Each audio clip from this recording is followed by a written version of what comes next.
There are many Muslims who have excuses.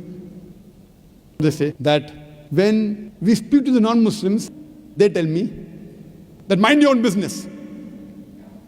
I tell them, if some non-Muslim tells me that mind your own business, I will tell him, that's what I'm doing. It's my business. It is the business of every Muslim to mind other people's business as far as Dawah is concerned. It is the business of every Muslim to mind other person's business as far as removing shirk is concerned. So that's what I'm doing.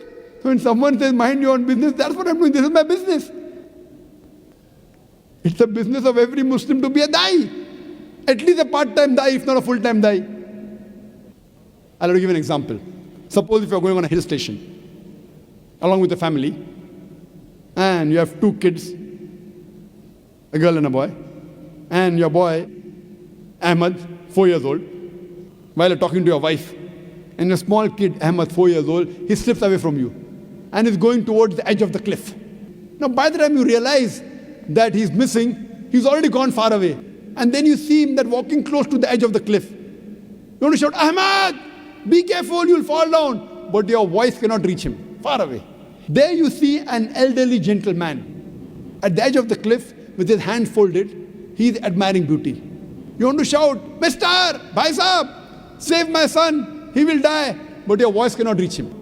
This elderly gentleman, he looks at your son, he smiles at your son, then continues admiring beauty. Your son is coming closer to the edge of the cliff. This man again smiles at him and admires beauty. Next step he takes is over the cliff, and he falls and he dies. I am asking the question, will you or will you not blame that elderly gentleman for not saving your son? Will you or will you not?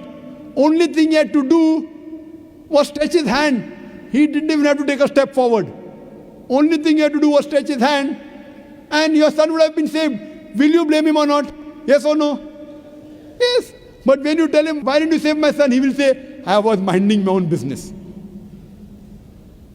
He's right. He didn't push your son, did he? Did he ask your son to jump? No. Why is he to be blamed? Did he push him? No. Did he ask him to jump? No. But yet you will say, he at least had wisdom.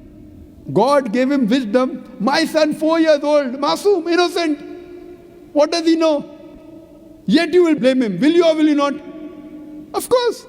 Same way, on the day of judgment, these mushriks, these non-Muslims, on the day of judgment, they will blame the Muslims.